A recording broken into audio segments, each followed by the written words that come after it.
Hoje eu queria compartilhar com vocês, trazer uma reflexão nesta manhã e sobre um acontecimento da era cristã, da igreja da era cristã, algo que aconteceu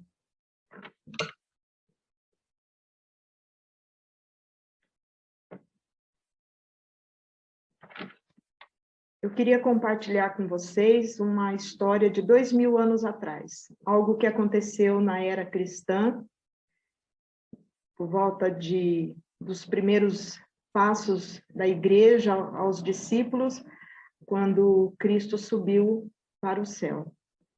É uma história muito interessante, porque mesmo passado tantos anos, emblematicamente, nós ainda estamos suscetíveis a acontecer conosco o que aconteceu com João e Pedro.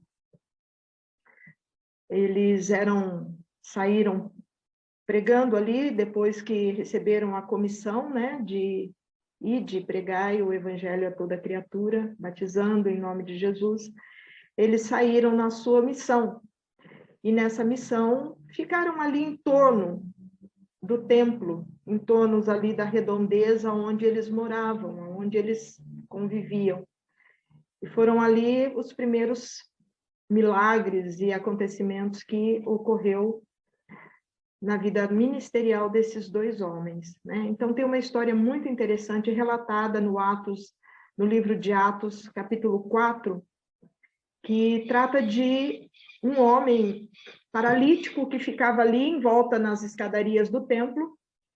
Era um homem já adulto, de fase madura, já dos seus 40 anos, conhecido pela comunidade local, porque desde nascença ele era paralítico. E ele, para ganhar sua vida, ele mendigava, né? Então, era um homem ali, conhecido ali daquele pessoal que todos os dias estava ali nas escadas do templo, mendigando. E num trabalho evangelístico de Pedro e João, ali em volta, que começaram a pregar o evangelho de Jesus, Pedro e João se dirigem a esse homem e Pedro diz: olha, nós não temos ouro nem prata, não temos dinheiro para te dar, para resolver o teu problema. Mas o que nós temos, nós vamos te dar. Ser curado, levanta e anda. E aquele homem, a história narra que aquele homem imediatamente se levantou e ficou curado. Então, aquilo, aos olhos da comunidade local, ficou absolutamente estrondoso, ficou algo assim, estarrecido, todo mundo ficou estarrecido. Você acostumar a ver uma pessoa 40 anos ali no mesmo local, pedindo suas moedinhas para sobrevivência, e de repente ele levantar, andar e entrar dentro do templo para adorar ao Senhor, e testificar do que aconteceu, do que ocorreu, isso é muito grandioso, isso deixa todo mundo, assim, estarrecido, e foi o que aconteceu.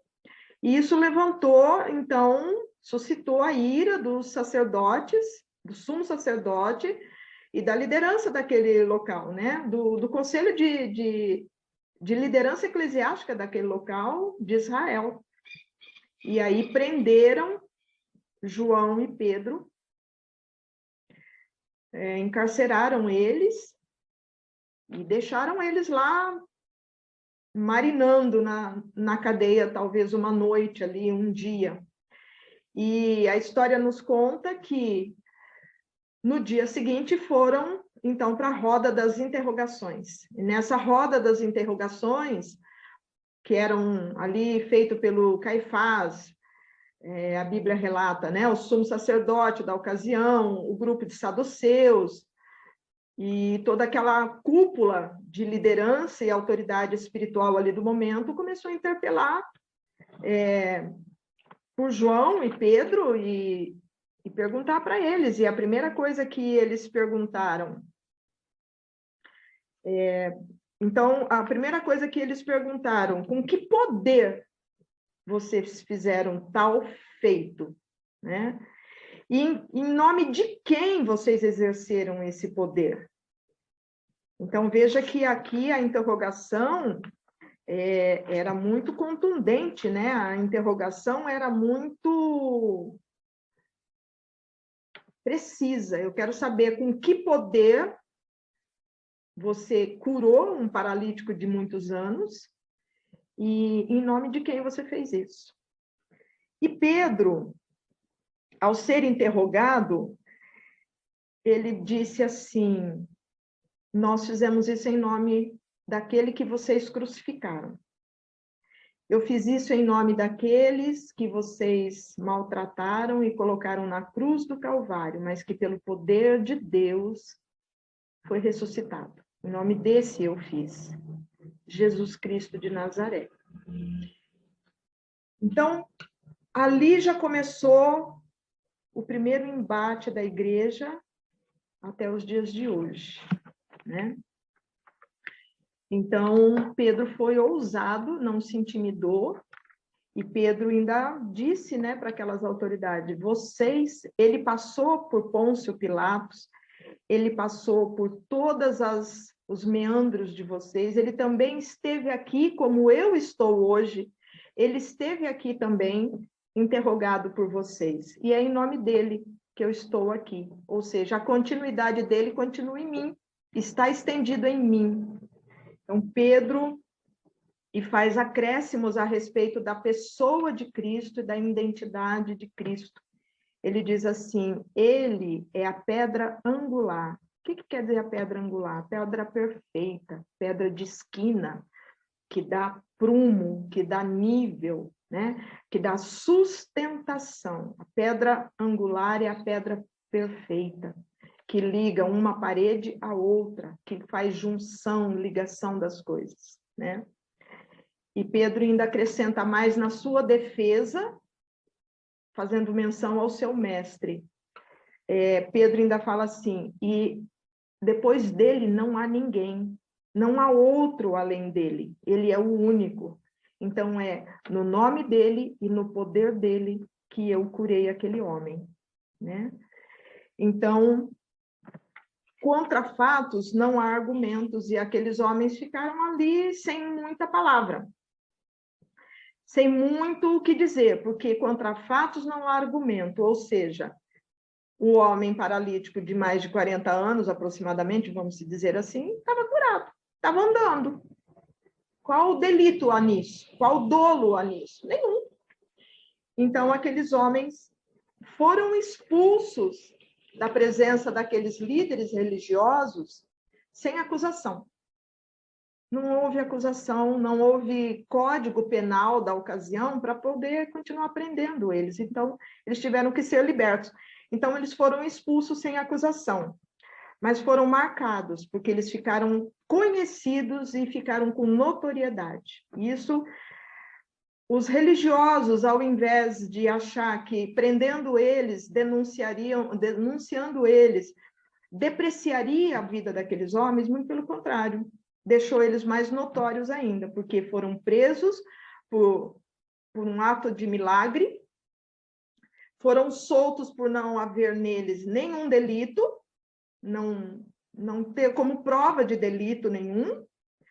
Então, eles ficaram mais famosos ainda, eles ficaram mais conhecidos ainda e ficaram a sua notoriedade como homens de poder, como homens de unção de poder, né?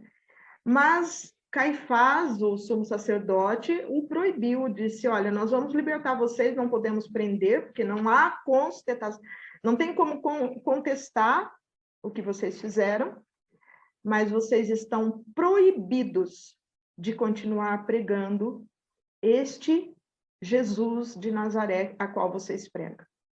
E aí que vem o cerne da questão. Aí que vem a cereja do bolo. Aí é que vem aquilo que nós precisamos entender e é a lição aprendida nesse texto. Pedro e João respondem, é justo obedecer a Deus ou a homens? Então, você está me proibindo de exercer um ministério, uma missão a qual me foi dada. Então, e você é autoridade aqui nessa comunidade, autoridade eclesiástica nessa comunidade.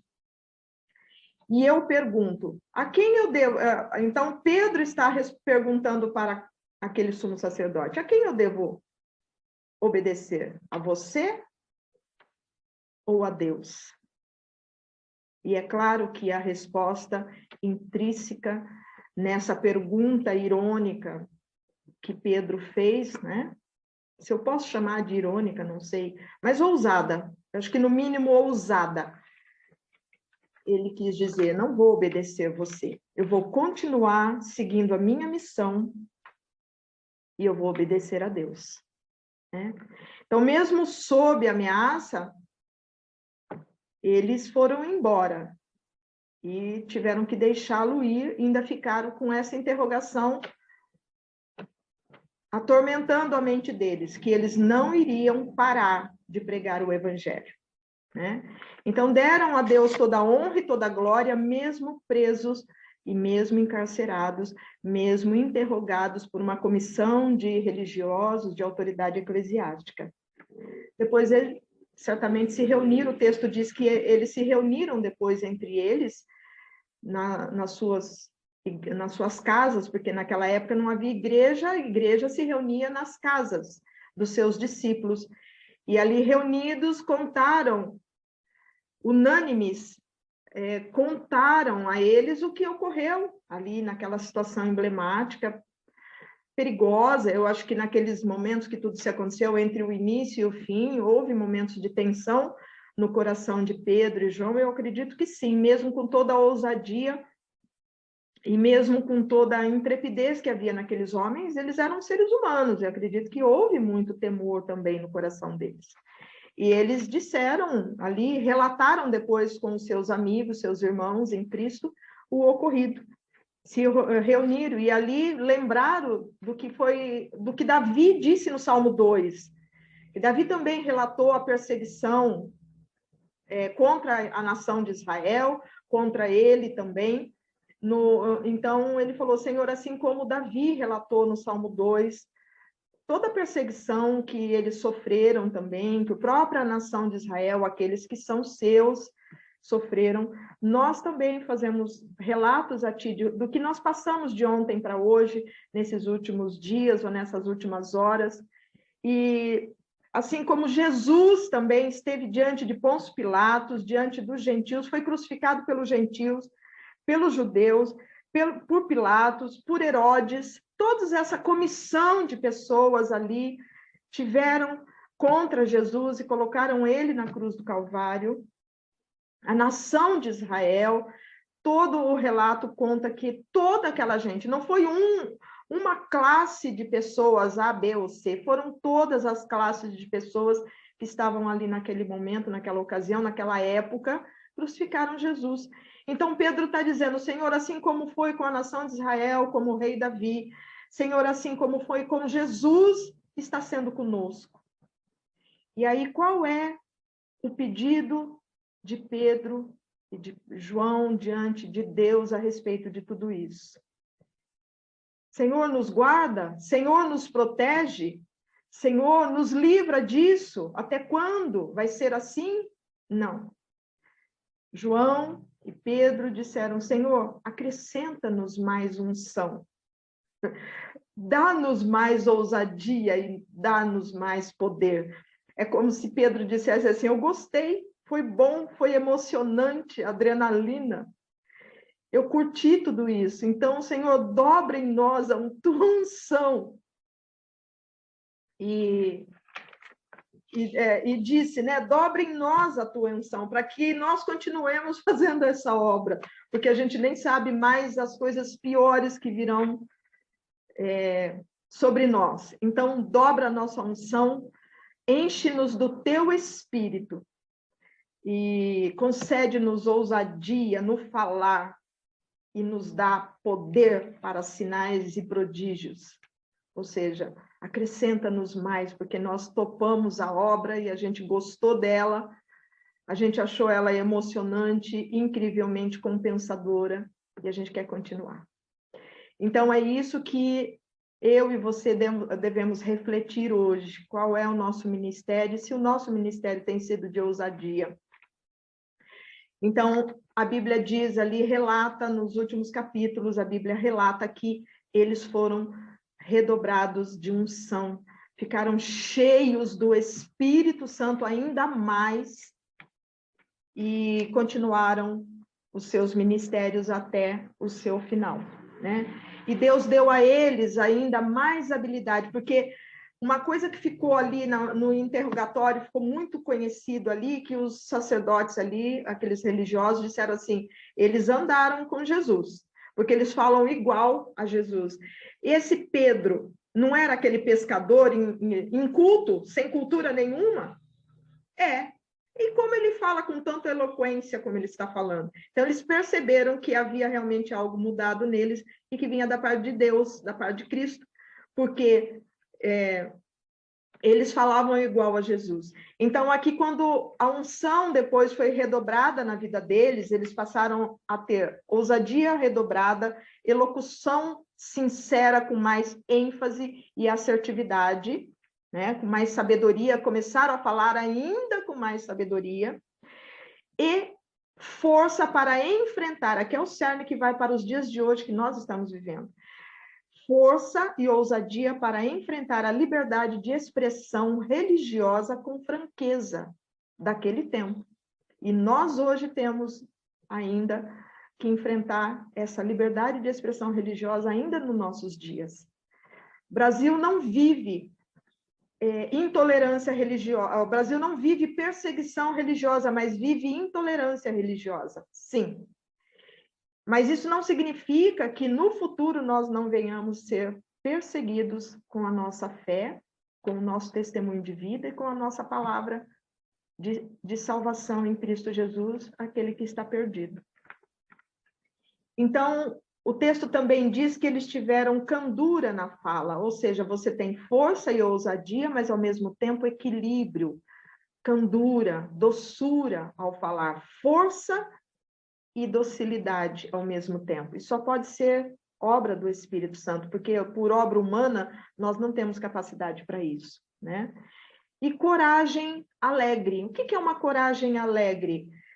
É ser forte e frágil ao mesmo tempo, porque como somos ousados pelo poder e a unção do Espírito, mas ao mesmo tempo nós temos a coragem e a alegria em meio ao sofrimento, ou seja, nós suportamos o sofrimento com alegria, otimismo, entusiasmo e força. Isso é fé, né?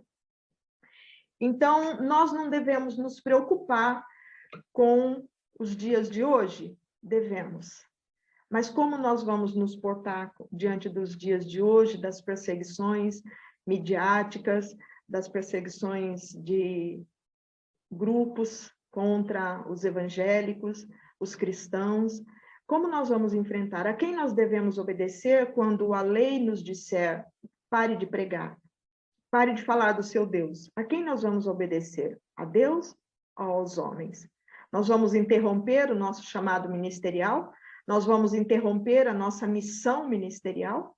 Nós vamos interromper o ID, que nos foi comissionado há 2000 anos atrás por Jesus, quando, antes de subir ao Senhor, disse, ide por todas as nações e pregai o evangelho a toda criatura, batizando-os em nome de Jesus. O que é que nós vamos fazer diante de tudo isso, quando vier o cerceamento da liberdade de expressão religiosa? O texto aqui nos deu uma lição de vida. João foi preso, foi interrogado, foi aviltado, foi intimado e proibido de continuar sua missão, mas ele respondeu, não, não vou continuar, não vou acatar o que vocês estão me dizendo, e vou continuar exercendo o meu ministério, o meu chamado, naquilo que Deus me deu, naquilo que Cristo me deixou como missão antes de subir ao céu. Então, é isso que nós temos que entender. Nos dias de hoje, estamos também prestes a viver as mesmas coisas que esses homens viveram há 2000 anos atrás. E o que é que nós vamos fazer? Obedecer a homens ou a Deus? Eu vou obedecer a Deus e vou continuar a minha missão, porque eu tenho um testemunho de vida, porque assim como aquele paralítico foi um homem que viveu limitado a sua vida inteira, eu também vivi uma vida inteira limitada até conhecer Cristo como meu Senhor e Salvador. E Deus transformou a minha vida, e Cristo transformou a minha vida, e me tirou do monturo, para hoje viver uma vida para a sua glória, Então, eu vou continuar falando, e eu vou continuar pregando que Cristo salva, liberta, cura, transforma e enche a vida das pessoas do teu espírito, transformando numa nova criatura. E você? O que é que você vai fazer? Vai obedecer às leis dos homens ou à ordenança do Senhor de ir e pregar? Não é pregar qualquer evangelho. Não é pregar o seu evangelho. Não é pregar as suas abordagens. É pregar Cristo como Senhor e Salvador de nossas vidas. É só isso. Pregue isso. Que por conta própria, o Espírito Santo dá conta de agir na vida do outro a missão e a palavra emitida que você vai fazer. Ok? Se você gostou dessa reflexão, dessa história no dia de hoje, e foi edificado com ela, compartilhe para que outros também possam ser edificados. Compartilhe com outros para que outros possam ser abençoados por essa palavra também. E nos ajude a propagar o Evangelho de Cristo e as verdades da palavra de Deus. Deus abençoe você. Eu sou Miriam Frois, sou fundadora e líder do movimento Ex-Gay do Brasil e desejo a você a paz de Jesus Cristo.